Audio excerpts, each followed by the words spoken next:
ಭ್ರಷ್ಟರು ಅಂತಂದ್ರೆ ಇವ್ರು ಇನ್ನೊಂದು ಹೇಳ್ತಾರೆ ಏನಪ್ಪಾ ಅಂತಂದ್ರೆ ಎಲ್ಲರೂ ಭ್ರಷ್ಟ ಅದಾರ, ಅಪ್ಪ ಮಕ್ಕಳು ಭ್ರಷ್ಟ ಅದಾರ, ಅದು ಹೊರ ದೇಶದಾಗ ಆಸ್ತಿ ಮಾಡ್ಯಾರ ಅಂತ ಹೇಳ್ತಾರೆ ಇವ್ರು. ನಾ ಇವ್ರಿಗೆ ಕೇಳಲಿಕ್ಕೆ ಬಯಸ್ತೇನೆ, ನೀವು ಎಷ್ಟು ಬಿಜಾಪುರದ ಸಿಟಿ ಒಳಗೆ ಕೆಲಸ ಮಾಡಿರಿ, ಎಷ್ಟು ಯಾವ್ಯಾವ ರೋಡ್ ಮಾಡಿರಿ, ಏನೇನು ಮಾಡಿರಿ? ಎಲ್ಲರಿಗೆ ಹೋದವ್ರಿಗೆಲ್ಲ ನಾ ಏನು ತೊಗೊಳಂಗಿಲ್ಲ, ನಾ ಮುಟ್ಟಂಗಿಲ್ಲ. ಎಲ್ಲಿ ಮುಟ್ಟಬೇಕು? ಅದು ಯಾವುದೋ ಒಂದು ಗೋಶಾಲೆ ಅದಲ್ಲ, ಕಗ್ಗೋಡ ಗೋಶಾಲೆಗೆ ಹೋಗಿ ಕೊಟ್ಟು ಬರ್ರಿ. ಕಗ್ಗೋಡ ಗೋಶಾಲೆಗೆ ಹೋಗಿ ಕೊಟ್ರೆ ಕಗ್ಗೋಡದ ಗೋಶಾಲೆಗೆ ದನಗಳು ತಿಂತಾವ ರೊಕ್ಕ? ನಾ ಮುಟ್ಟಂಗಿಲ್ಲ. ಕಗ್ಗೋಡ ಗೋಶಾಲೆ ಕೊಟ್ಟು ಬರ್ರಿ. ಕಗ್ಗೋಡ ಗೋಶಾಲೆ ತಗೊಳ್ಳೋರು ಯಾರು?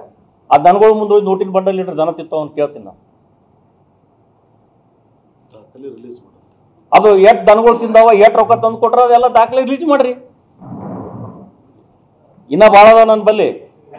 ಮುಂದಿನ ದಿನಬಲಿಗಳು ಸ್ವಲ್ಪ ಬಿಡ್ತೀನಿ, ಬ್ಯಾಡದ್ ಬಿಟ್ಟಿನಿ. ಇನ್ನೊಂದು ಎರಡು ದೊಡ್ಡ ವಿಡಿಯೋ ಅದಾವ. ಅಷ್ಟು ನಿಮ್ಮ ಇತಿಮಿತಿ ಇರ್ಬೇಕು. ನಾನು ಒಂದು ಕುಟುಂಬದ, ನಮ್ಮ ಮನೆತನದ ಕುಟುಂಬದ ಬಗ್ಗೆ ಅವ್ರು ಮಾತಾಡಿದ್ರು, ನಮ್ಮ ಮನೆತನ ಕುಟುಂಬದ ಬಗ್ಗೆ ಮಾತಾಡಿದ್ರು. ಬಾಗಲಕೋಟೆ ಚುನಾವಣೆ MP ಚುನಾವಣೆಯಲ್ಲಿ ನಮ್ಮ ಅಣ್ಣನ ಮಗಳೇ ನಿಂತಲ್ಲಿ, ಶಿವಾಂತ್ ಪಲ್ಡ್ರ ಮಗಳು. ತನ್ನ ಪಕ್ಷ ಅವ್ರು ಮಾಡಿದ್ರು, ನಮ್ಮ ಪಕ್ಷ ನಾವು ಮಾಡಿ. ನಾವು ಎಲ್ಲಿ ಯಾವುದು ನನ್ನ ಒಂದು ಜೈಮಾನದಲ್ಲಿ ಪಕ್ಷ ತತ್ವ ಸಿದ್ಧಾಂತ ಬಿಟ್ಟು ಲಕ್ಷ್ಮಣ ರೇಖಾ ದಾಟಿ ಹೋಗಂಗಿಲ್ಲ. ಹೊಂದಾಣಿಕೆ ರಾತ್ರಿ ರಾಜಕಾರಣ ಮಾಡ್ತಾರೆ, ಮಾಡೋದು ಪ್ರೂಫ್ ಮಾಡಿಕೊಡ್ಲಿ. ಅವ್ರು ಪ್ರೂಫ್ ಮಾಡಿದ್ರೆ ಇವತ್ತು ನಾನು ನಿಮ್ಮ ಮಾಧ್ಯಮದ ಮುಖಾಂತರ ನಾನು ರಿಸೈನ್ ಮಾಡ್ತೀನಿ.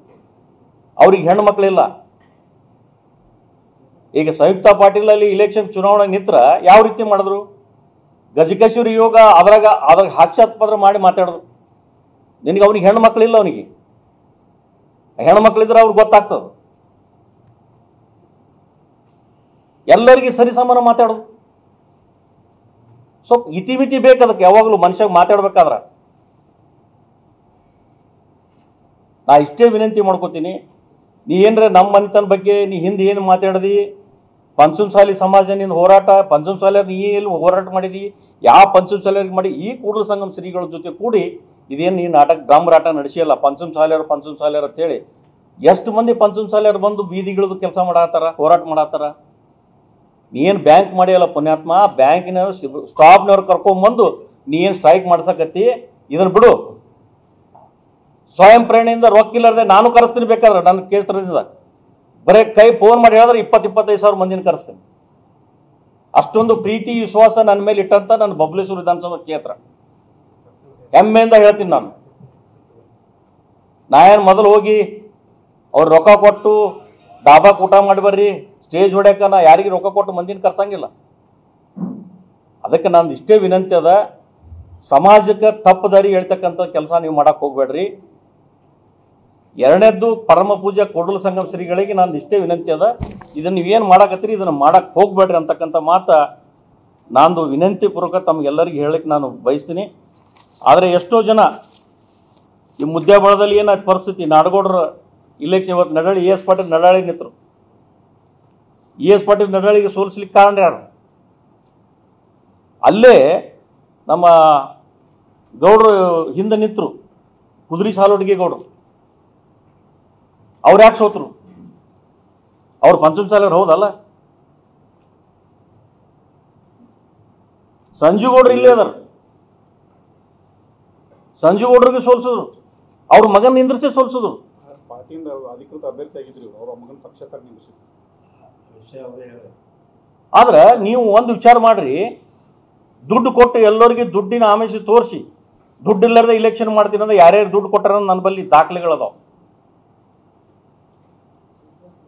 ಪಕ್ಷದ ಅಧಿಕೃತ ಅಭ್ಯರ್ಥಿಯಾಗಿ ಸಂಜೀವ್ ಗೌಡ್ರ ನಿತ್ರ ಇವ್ರು ಸೋಲಿಸೋರು ಯಾರು? ನಿಮ್ಮ ಮಗನ ನಿಂದ್ರಿಸೋದ್ರೆಲ್ಲ ಪಕ್ಷೇತರ ಮಾಡಿ.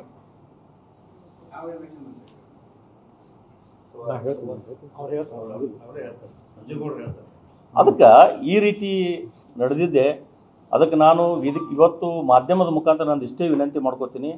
ಸನ್ಮಾನ್ಯ BS ಯಡಿಯೂರಪ್ಪ ಸಾಹೇಬ್ರ ಬಗ್ಗೆ ಆಗಲಿ, BY ವಿಜೇಂದ್ರ ಅವ್ರ ಬಗ್ಗೆ ಆಗಲಿ, ಇವು ಶಬ್ದಗಳನ್ನು ಮಾತಾಡೋದು ಸರಿಯಲ್ಲ, ಮಾತಾಡಬೇಡ್ರಿ ಅಂತೇಳಿ ನಾನು ವಿನಂತಿ ಮಾಡ್ಕೋತೀನಿ. ಅದ್ರ ಜೊತೆಯಲ್ಲಿ ನೀವು ಹೋಗಿ ಪಕ್ಷದಾಗ ಬರಬೇಕು ಅನ್ನೋದು ಹಂಬಲ ಭಾಳ ಐತಿ ನಿಮಗೆ, ಭಯಂಕರ ಹಂಬಲ ಐತಿ. ಇವತ್ತು ಎಲ್ಲರೂ ನಾವು ಅವ್ರ ಮನೆಗೆ ಹೋಗಿಲ್ಲ, ನಮ್ಮ ಮಂತ್ರಿ ಎಲ್ಲಕ್ಕೆ ಹೋಗಿಲ್ಲ, ನಾ ಅವ್ರಿಗೆ ಹೇಳಿಸಿಲ್ಲ. ಮತ್ತು ಈ ಕೂಡಲ ಸಂಘ ಸ್ವಾಮಿಗಳು ಕರ್ಕೊಂಡು ನೀವೇನು ಮಾಡತ್ತೀರಿ? ಸ್ವಾಮಿಗಳು ಕರ್ಕೊಂಬಂದು ಪಕ್ಷ ಸೇರ್ಪಡೆ ಮಾಡೋದು ಬರಾಕತ್ತೀರಿ. ಅದು ಮುಂದೆ ಹೈಕಮಾಂಡ್ಗೆ ಬಿಟ್ಟು ವಿಷಯ. ಅದು ಹೈಕಮಾಂಡ್ ಅವ್ರು ಏನು ತೀರ್ಮಾನ ತಗೋತಾರೋ ಅದಕ್ಕೆ ನಾವು ಎಲ್ಲ ಬದ್ಧ ಇರ್ತೀವಿ. ಪರಮ ಪೂಜ್ಯ ಕೂಡಲ ಸಂಗಮ ಶ್ರೀಗಳಿಗೆ ನಂದು ಇಷ್ಟೇ ವಿನಂತಿ ಅದ, ಪಂಚಮಸಾಲಿ ಸಮಾಜ ಸಂಘಟನೆ ಮಾಡ್ಕೊತ ಬಂದಿದ್ರಿ, ನೀವು ಸಂಘಟನೆ ಒಳಗೆ ಮುಂದುವರಿರಿ. ಈ ರಾಜಕಾರಣಿಗಳ ಹಿಂದೆ ನೀವು ಬೆನ್ನು ಹತ್ತಿ ಹೋರಾಟ ಮಾಡೋದು ಇದು ಸರಿಯಲ್ಲ ಅಂತಕ್ಕಂಥ ಮಾತು ಹೇಳಲಿಕ್ಕೆ ನಾನು ಬಯಸ್ತೀನಿ.